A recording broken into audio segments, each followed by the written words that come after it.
اعوذ باللہ من الشیطان الرجیم، بسم اللہ الرحمن الرحیم۔ السلام علیکم پیارے دوستو، یہ بات تو ہر کوئی جانتا ہے کہ شیطان مردود نے حضرت آدم علیہ السلام کو تکبر کی وجہ سے سجدہ نہ کیا اور اللہ تعالیٰ کی نافرمانی کی تو اللہ تعالیٰ کی بارگاہ سے ہمیشہ ہمیشہ کے لیے مردود ہو گیا اور لعنت کا توق اس کے گلے میں ڈال دیا گیا۔ پیارے دوستو، اس بات کے اندر کوئی شک نہیں کہ دنیا کے اندر جتنے بھی گناہ ہوتے ہیں، ان تمام گناہوں کے پیچھے اسی لعنتی شیطان مردود کا ہاتھ ہوتا ہے، کیونکہ یہ بدبخت انسانوں کو گناہوں پر اکساتا ہے۔ پیارے دوستو، یہ بدبخت تو جہنم میں جائے گا، لیکن اس کی کوشش ہوتی ہے کہ زیادہ سے زیادہ لوگوں کو گناہوں کے اندر مبتلا کر کے ان کو بھی جہنم کا مستحق بنا دے۔ پیارے دوستو، کیا آپ کو اس بات کا علم ہے کہ جب اللہ تعالیٰ نے اس بدبخت کے گلے میں لعنت کا توق ڈالا اور اس کی شکل کو کیسا بنا دیا، یہ دیکھنے میں کیسا نظر آتا ہے، اور جب اللہ تعالیٰ اس کو جہنم میں ڈالے گا تو اس کو کس قدر خوفناک اور دردناک عذاب دیے جائیں گے، اور اس کو جہنم کی کون سی خوفناک وادی کے اندر رکھا جائے گا۔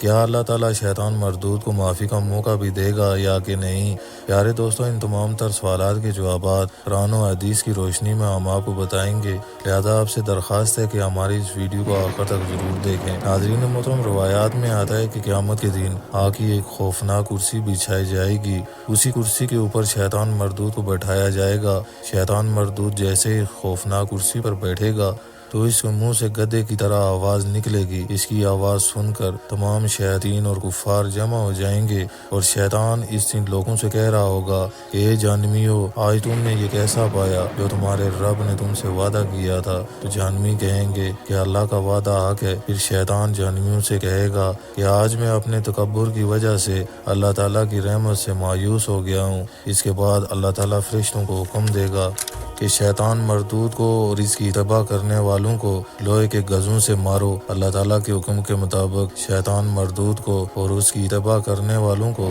لوہے کے گزوں سے مارا جائے گا اور ان کو دردناک سزا دی جائے گی۔ جب شیطان مردود کو لوہے کے گزوں کی چوٹ لگے گی تو وہ 40 سال تک جہنم کے اندر گرتا رہے گا اور کبھی بھی شیطان مردود کو جہنم سے نکلنے کا حکم نہ ہوگا۔ پیارے دوستو، شیطان مردود کو اللہ تعالیٰ کے حکم کے مطابق آگ کی کرسی پر بٹھایا جائے گا اور اس کے گلے میں لعنت کا توق ڈالا جائے گا۔ تو اس وقت اللہ تعالیٰ عذاب دینے والے فرشتوں سے کہے گا کہ شیطان مردود کو گھسیٹ کر کرسی سے اتارو اور اسے جہنم میں ڈال دو۔ تو اس وقت وہ فرشتے اسے کرسی سے اتارنے کی کوشش کریں گے، لیکن وہ اس کو کرسی سے نہ اتار سکیں گے۔ اس کے بعد اللہ تعالیٰ حضرت جبرائیل علیہ السلام اور ان کے ہمراہ 80,000 فرشتوں کو شیطان مردود کو کرسی سے اتار کر جہنم میں پھینکنے کا حکم دے گا، لیکن یہ بھی شیطان مردود کو کرسی سے نہ اتار سکیں گے۔ اس کے بعد اللہ تعالیٰ حضرت اسرافیل علیہ السلام کو اور اس کے بعد حضرت اسرائیل علیہ السلام کو یہ حکم دے گا۔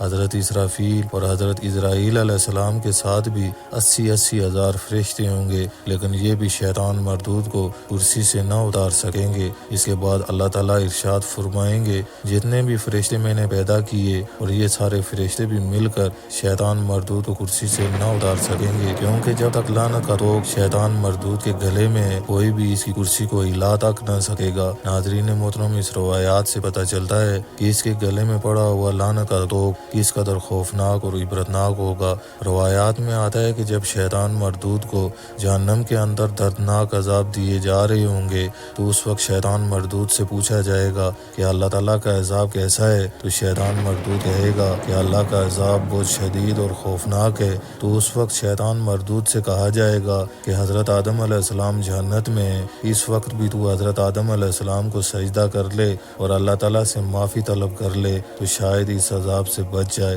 لیکن شیطان مردود عذاب میں مبتلا ہونے کے باوجود پھر انکار کر دے گا۔ اس کے بعد شیطان مردود کو دوسرے جہنمیوں کے مقابلے میں 70,000 گنا زیادہ عذاب دیا جائے گا۔ پیارے دوستو، شیطان مردود کو جہنم کی سب سے ہولناک اور خوفناک وادی کے اندر رکھا جائے گا اور اسے دوسرے جہنمیوں کے مقابلے میں 70,000 گنا زیادہ عذاب دیا جائے گا۔ پیارے دوستو، جب شیطان مردود سے اللہ تعالیٰ نے حضرت آدم علیہ السلام کو سجدے کا حکم دیا تو وہ انکاری ہو گیا، تو اس وقت اللہ تعالیٰ نے اسے مردود بنا دیا اور توق لعنت اس کے گلے میں ڈال دیا اور اس کی شکل کو بگاڑ دیا، اس کو جانور کی شکل میں تبدیل کر دیا۔ اس کا سر اونٹ جیسا، اس کا چہرہ بندر کی طرح ہے، اس کی دونوں آنکھیں اس کے چہرے پر پھٹی پھٹی نظر آتی ہیں، اس کے ہونٹ بیل کے ہونٹوں کی طرح ہیں اور اس کی داڑھی خنزیر کے دانتوں کی طرح باہر نکلی ہوئی ہے۔ اللہ تعالیٰ سے دعا ہے کہ اللہ تعالیٰ ہمیں شیطان مردود کے ہر وار سے محفوظ رکھے اور اپنے خاص بندوں میں شامل فرمائے جن سے وہ راضی ہو، اور ہمارا خاتمہ ایمان کی حالت میں فرمائے، آمین۔ امید ہے ویڈیو پسند آئی ہوگی۔ ویڈیو پسند آنے کی صورت میں اپنی رائے کا اظہار لازمی کیجیے۔ ملتے ہیں کسی نئی ویڈیو میں۔